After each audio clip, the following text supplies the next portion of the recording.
Las grasas y aceites en el agua. Este tema es el curso de contaminación del agua a cargo del docente magíster Teodoro Warwa Chipani. Los integrantes del grupo son La Torre Hurtado Cristel Ariadna, López Vargas Néstor Julián, Miranda Fuentes Adrián Isabel, Yuña Galdós Alonso Alexander y Humérez Álvarez Patricia. Introducción. Bueno, en esta parte de la exposición tendremos una parte del concepto básico, como la determinación de las grasas y aceites. No se miden con cantidad absoluta de una sustancia en específico. Se determinan grupos de sustancias con características físicas similares con base en solubilidad en el solvente, ¿no? Así el término grasas y aceites comprende cualquier materia recuperado como una sustancia soluble en el solvente. Esto incluye otros materiales extraídos por el solvente, ¿no? Por el solvente de la muestra acidificada, tales como compuestos azufrados, algunos colorantes orgánicos y como la clorofila, ¿no? Bueno, también tenemos que el agua que nosotros contaminamos con el aceite usado afecta a las especies marinas, a la tierra en los cultivos o inclusive a las personas a las que son expuestas, ¿no? Debes saber que el aceite y el agua no se mezclan. Por ser más densos, siempre sube a la superficie. Esto es un contexto natural, es altamente perjudicial ya que se forman gruesas capas de aceite en los ríos y mares, ¿no? Y esto hace que tanto como la fauna y la flora de dichos ecosistemas ya no puedan ser tan productivos como lo suelen ser. Entonces nosotros tenemos que tener cuidado con nuestros aceites, bueno, en este caso con nuestras grasas y aceites, ¿no? Y no botarlos a esos ecosistemas. Agua como recurso natural. El agua, al mismo tiempo que constituye el líquido más abundante en el planeta Tierra, representa el recurso natural más importante y la base de toda vida. El agua es un recurso natural muy necesario, pero vulnerable, que se renueva a través del ciclo hidrológico y que tiene un valor social, ambiental y estratégico para el desarrollo económico y social de los países del planeta. En nuestro planeta, las aguas ocupan una alta proporción en relación con las tierras emergidas y se presentan en diferentes formas. Los mares y océanos, estos contienen una alta concentración de sales que llegan a cubrir un 71% de la superficie terrestre. Las aguas superficiales, que comprenden ríos, lagunas y lagos. Las aguas del subsuelo, también llamadas aguas subterráneas, ya que fluyen por debajo de la superficie terrestre. Dentro de la distribución del agua de la Tierra, podemos ver que el agua dulce es un 3%, mientras que las aguas de los océanos representan un 97%.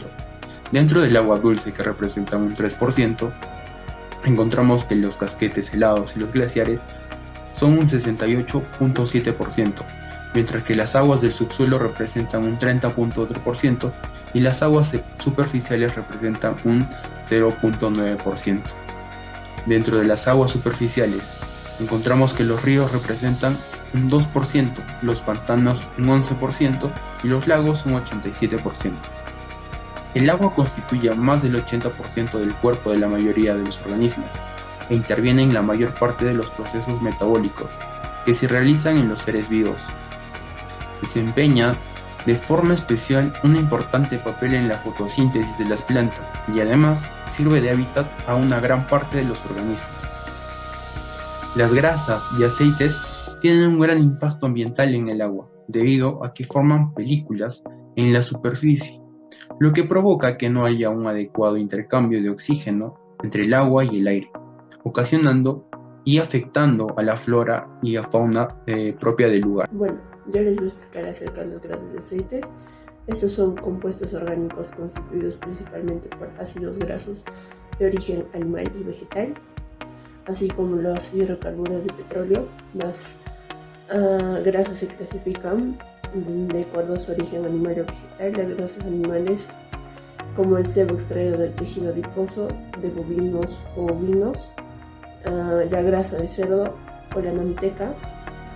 Los aceites animales son provenientes de peces como sardinas y salmones, del hígado del tiburón y bacalao o de mamíferos marinos. También se puede obtener de las patas del vacuno, de los equinos y ovinos. Y de los vegetales, el grupo más numeroso se puede clasificar en alimentos como el girasol, el algodón, el maní, la soya, el olivo, la uva, el maíz y entre otros. Las fuentes aportadoras de grasas y aceites en el agua son las principales fuentes aportadoras de grasas y aceites en el uso doméstico. Son los talleres automotrices y de motores de lanchas y barcos, industria del petróleo, rastros, procesadores de carnes y embutidos e industrias cosméticas. Siempre se ha tenido en cuenta dentro de las plantas residuales del Cusco la separación de aceites y grasas en el diseño de estas estaciones. Características de grasas y aceites. Bueno, la principal característica es que la grasa tiene mayor tendencia a oxidarse. Esto provoca que al llegar a los reactores biológicos se fijen rápidamente el oxígeno disuelto disponible, pudiendo ocasionar así situaciones de anoxia puntuales que podrían propiciar la proliferación de microorganismos filamentosos. Además, las grasas y aceites tienen tendencia a flotar, debido a que su densidad es inferior a la del agua, lo que genera capas en la superficie de los reactores biológicos, dificultando así la transferencia de oxígeno. Cuando la grasa se está oxidando, consume grandes cantidades de oxígeno disuelto en los reactores biológicos, y esto puede generar una falla, pero el problema no acaba aquí. Las grasas se oxidan, pero no son fácilmente degradables anaeróbicamente, por lo que éstas pueden continuar su tránsito aguas abajo del reactor, manteniéndose así presente en todo el proceso, incluso o excepcionalmente en la salida de la planta. Una parte se sedimentan, que son arrastradas por los sólidos en suspensión, que decantan en los reactores biológicos, y otra es retirada por los rascadores superficiales de los decantadores secundarios. De esta manera, parte de las grasas es retirada con los fangos. Las grasas, por sus propiedades tisotrópicas, dificultan así la deshidratación de los fangos por medios mecánicos, reduciendo la capacidad de extracción del agua de estos sistemas. De esta manera, procedimientos de deshidratación como la centrifugación no alcanzan sus valores objetivos entre el 20 y 30%, quedando en valores de 10 a 15% dependiendo de la concentración de las grasas que contengan. Las grasas que no se extraen por los procesos descritos anteriormente continúan el proceso, pudiendo llegar a colmatar filtros de arena si se dispone de tratamientos terciarios, o finalmente siendo vertidas al medio. En conclusión, en el presente trabajo se concluye que el aceite es un agente altamente contaminante del agua.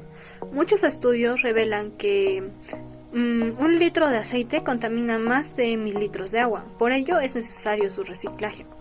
El agua que contaminamos con el aceite usado afecta a miles de especies marinas, así también en la tierra, en los cultivos, inclusive a las personas que están expuestas. Se debe saber que el aceite y el agua no se mezclan, por ser más denso, siempre sube a la superficie, esto en un contexto natural. Es altamente perjudicial ya que forman gruesas capas de aceite en los ríos, mares, lagunas, en lugares que sean afectados. Cuidar el agua es una obligación de todas las personas. Afortunadamente, esta conciencia está siendo cada vez más aceptada y adoptada por todos. Evitar generar contaminación del agua es responsabilidad de todos, ya que la liberación de aceites, grasas, son los causantes en el agua que estos contaminan y hacen que su demanda química de oxígeno suba. Bueno, esta sustancia también, una vez que entra en el medio acuático, se difunde por la superficie, reduciendo la oxigenación del agua y su calidad físico-química, poniendo en riesgo a las especies que presentan estos cuerpos. Además, afecta a la fotosíntesis, ya que absorbe la radiación solar necesaria.